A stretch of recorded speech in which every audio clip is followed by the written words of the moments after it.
In the package, along with your floodlight camera, you're also going to find some paperwork on how to set this up, a security sticker to let people know your home is protected by rings so they don't do anything silly if they know that's there, along with some basic things that you're going to need to install this. The tools are all in here, assuming that you've already got a floodlight set up at your home. So the unit itself is all weather sealed, so you can place this out in the elements. It has these adjustment knobs on the side here where you can fine tune the angle of your lights along with the camera itself, depending on how you mount this, whether it's against the wall or up against, like, say, your carport, which is kind of how mine is installed. I haven't found a way to invert the video if you have to install the camera upside down, so maybe that's something you don't want to do, or maybe that's something they'll add later.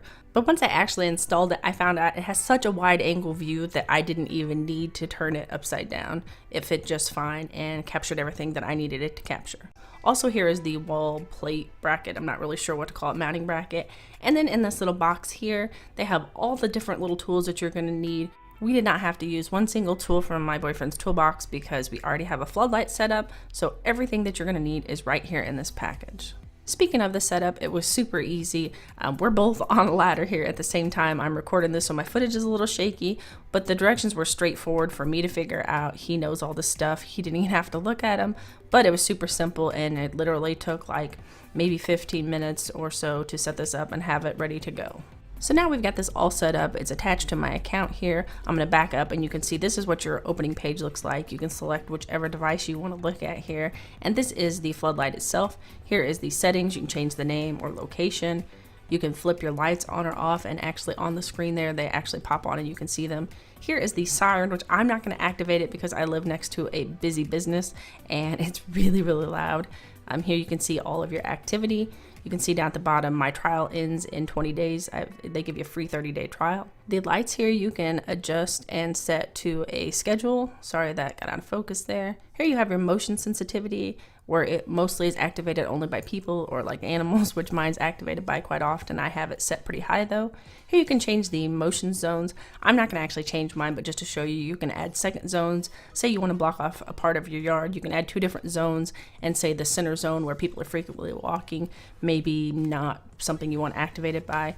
Or you can do your motion scheduling down here where certain times a day, if you know every day at a certain time you're going to be outside or your kids out there practicing basketball, you can shut it off during that time. So here is the view from the Floodlight camera, and this has the widest angle view of any of their cameras so far. I love it. I think it provides so much more security than the stick-up cam, which I'll show you just in a moment, because of the fact that it's covering everything. I don't feel like I need 2 cameras to get multiple angles. Here's the stick-up camera, which is almost in the same spot, just facing the opposite direction a little bit, but nothing terribly off, and it captures way smaller of a space. So I really love the wide angle view from the Floodlight cam.